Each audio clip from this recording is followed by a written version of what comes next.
இந்த சமூக வலைத்தள அவதூறுகளுக்கு எதிராக நாங்கள் எடுக்கக்கூடிய நடவடிக்கைகள் தொடர்பாக பார்க்கின்ற போது அடிப்படையிலே நாங்கள் 2 விதமான வழக்குகளை நீதிமன்றங்களிலே கோப்பிட முடியும். முதலாவது குற்றவியல் வழக்குகள், இரண்டாவது குடியியல் வழக்குகள். இந்த அவதூறுகளுக்கு எதிராக நாங்கள் குற்றவியல் வழக்கொன்றை நீதிமன்றத்திலே கொண்டு வர வேண்டும் என்று சொல்லி சொன்னால் அதற்கு அடிப்படையிலே நாங்கள் ஒரு முறைப்பாட்டை செய்ய வேண்டும். அதாவது நாங்கள் போலீஸ் நிலையத்துக்கு சென்று குறித்த அந்த அவதூறு சம்பந்தமாக ஒரு தெளிவான முறைப்பாட்டை போலீஸ் நிலையத்திலே அளிக்க வேண்டும்.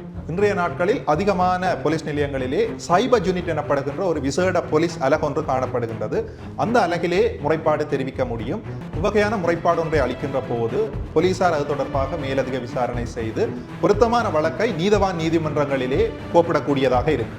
பெண்கள் தொடர்பான அவதூறுகள் பரப்பப்படுகின்ற போது, குறிப்பாக பாலியல் துஷ்பிரயோகம் தொடர்பான அவதூறுகள் பரப்பப்படுகின்ற போது போலீசார் இலங்கை தண்டனை சட்டக்கோவையினுடைய பிரிவு 345 கீழே நீதவான் நீதிமன்றங்களில் வழக்கு தாக்கல் செய்வதை நாங்கள் காணக்கூடியதாக இருக்கின்றது. இதற்கு மேலதிகமான ஏனைய அவதூறுகள் சம்பந்தமாக தற்பொழுது நிலை பெற்றிருக்கின்ற நிகழ்நிலை காப்பு சட்டம் ஆன்லைன் சேஃப்டி ஆக்டுக்கு கீழேயும் வழக்கு பதிவு செய்து நீதவான் நீதிமன்றத்திற்கு நாங்கள் வழக்குகளை கொண்டு வர முடியும்.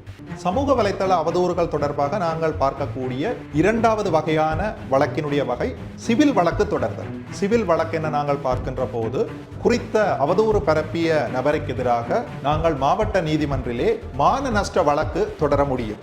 சில சந்தர்ப்பங்களில் குறித்த வகையான வழக்குகளை அவதூறு வழக்குகள், டிஃபமேட்டரி கேசஸ் எனவும் அழைப்பார்கள். சமூக வலைத்தளத்தில் எங்களுக்கு எதிராக அவதூறு பரப்புகின்ற நபர்களுக்கு எதிராக நாங்கள் போலீஸ் நிலையத்திலே முறைப்பாடு செய்து குற்றவியல் வழக்கொன்றை தாக்கல் செய்யக்கூடிய சந்தர்ப்பம் காணப்படுகின்றது.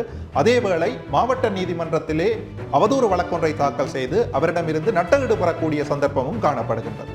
உண்மையிலே இந்த சமூக வலைத்தள அவதூறுகள் இன்றைய எமது சமூகத்தினுடைய மிகப்பெரிய ஒரு சாபக்கேடாக தோன்றியிருக்கின்றன. இந்த அவதூறுகள் தொடர்பான சரியான புரிந்துணர்வும் சரியான விழிப்புணர்வும் அனைத்து மக்களிடையேயும் காணப்பட வேண்டும்.